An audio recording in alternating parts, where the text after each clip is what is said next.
Hello, I am Nalshun, and I will be reviewing anime for the fall season of 2023. During this season, I will have 4 anime continuing from the last season that I'll be reviewing, and the rest will be from the current season.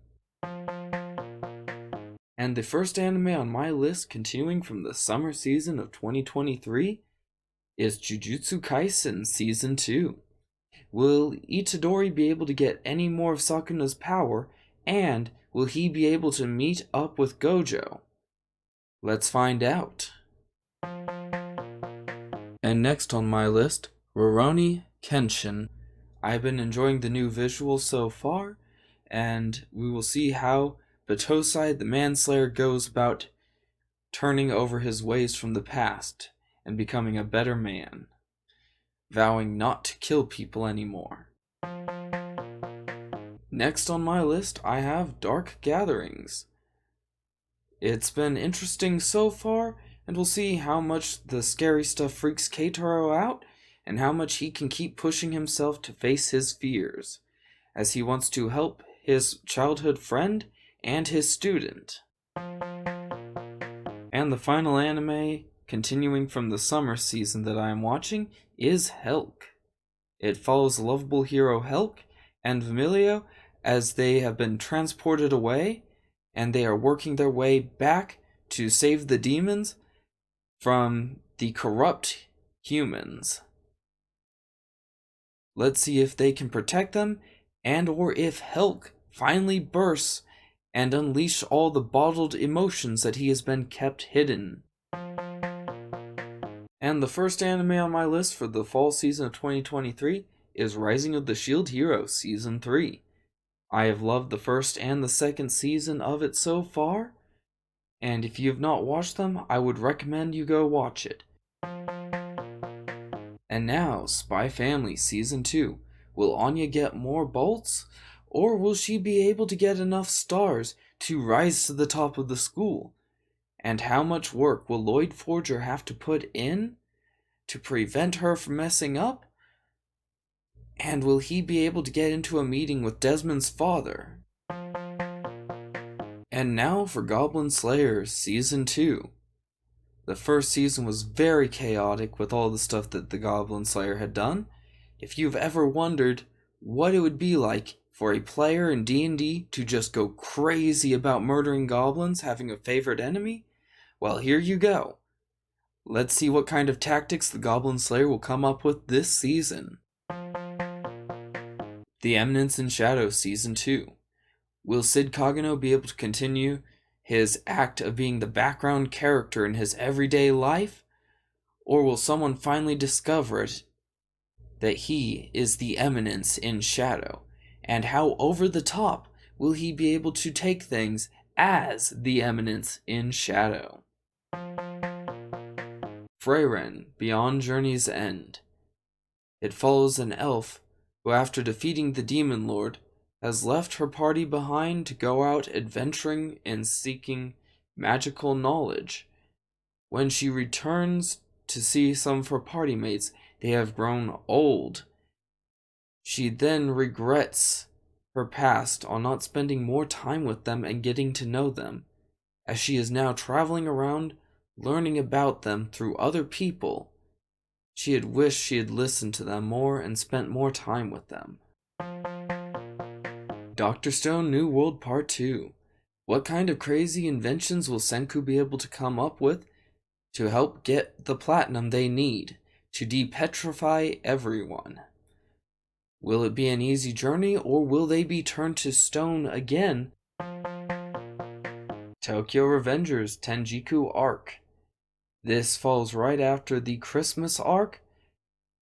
Let's see if Takemichi can save Tachibana, or if he will be stopped in the process and have to time travel again. Our Dating Story. The Experienced You and the Inexperienced Me. The story follows Ryuto. As part of a punishment, he must confess his feelings to Runa. Runa is the most popular girl at the school. How will his confession go? I'm a sucker for romance anime. Let's see if this is enjoyable. The Faraway Paladin. The Lord of Rust Mountains is the second season of The Faraway Paladin. Let's see if William can get any more songs about him by our friendly bard, and if he will be able to defeat any more dragons in this season. The Apothecary Diaries follows a young girl named Mao Mao as she's been taken away from her family. She now works at the Emperor's palace. She ends up hearing about how the two children of the Emperor have fallen ill and decides to use her pharmaceutical knowledge to help them. She catches the eye of some people around her, and we will see how the story progresses from there. Undead Unluck follows a girl named Fuko. As she has finished her favorite manga series, she is tired of everything in the world, as she only causes misfortune to those around her. Deciding to end things, she goes over to the train station, and just before a train can hit her, a man jumps out, saves her, and ends up getting hit instead. She stares back horrified about what has just happened, and sees this man regenerating. This is a story of an immortal and a misfortunate girl. The 100 girlfriends who really, really, really, really, really love you. Does it really have to have that many reallys in the name? Okay. This anime follows a guy who has confessed to 100 girls and has failed every time. He decides to go to a shrine and pray to the god. This is a matchmaking shrine where apparently the god appears in front of him. The god then tells him, "You will have 100 soulmates who will confess to you."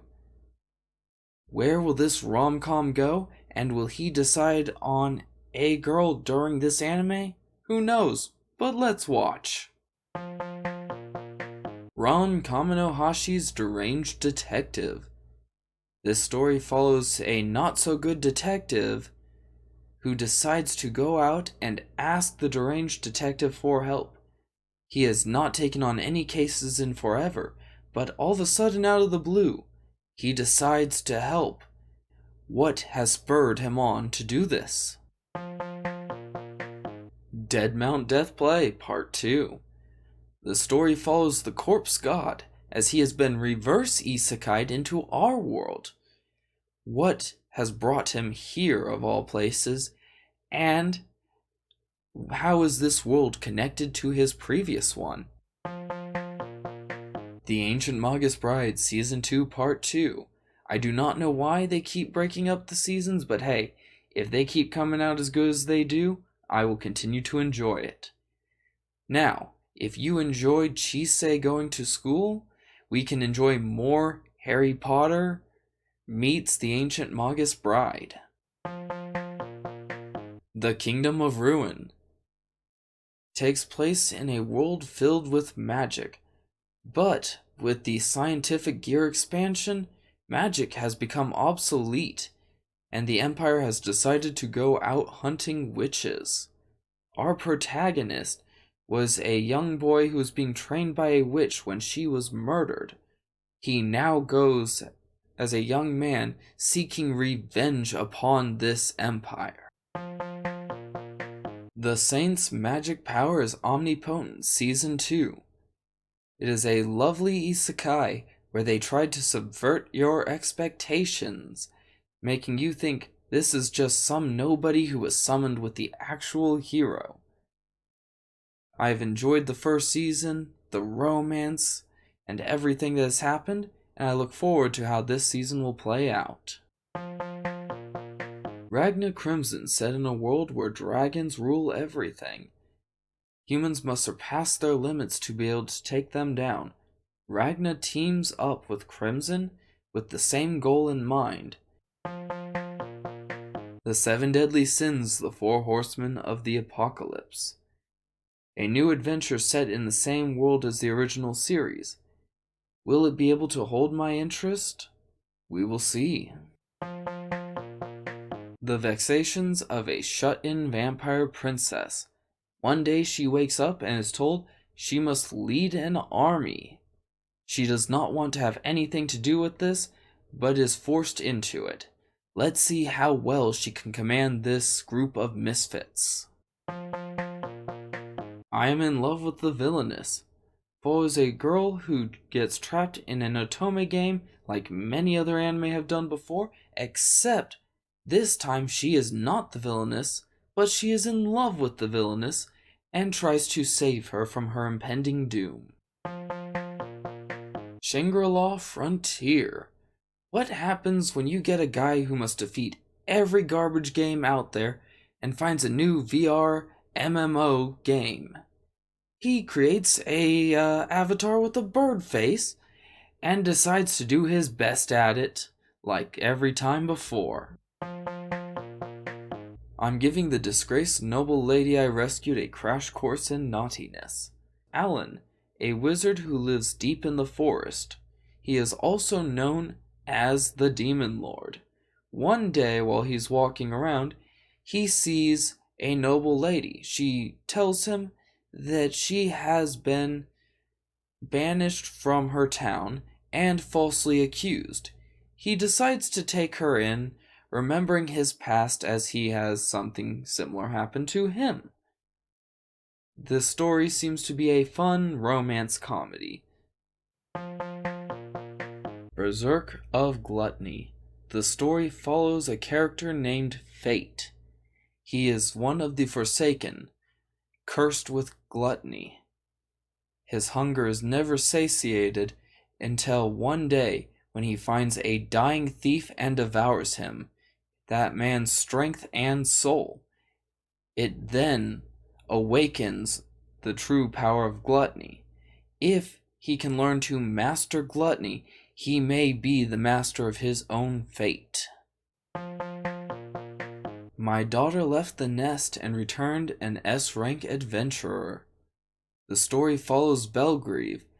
As he has lost his leg as a young adventurer, he does tasks around the village, helping out. One day, he finds a baby that has been abandoned in the forest.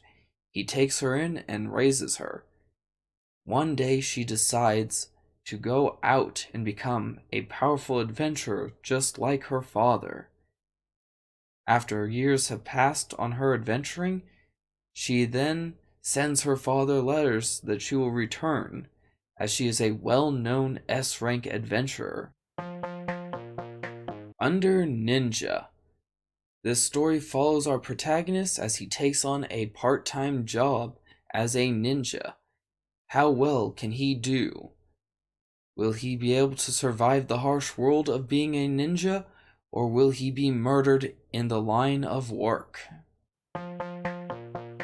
A returner's magic should be special, as our protagonist is the only surviving mage left in the Shadow Labyrinth. As he is dying, all of a sudden he wakes up and realizes he's back to his early days at the academy. With the knowledge in mind of the future, he sets out to save everyone that he had worked with and to change the future. Will he be able to do it, or will he fall back into the same path he came from?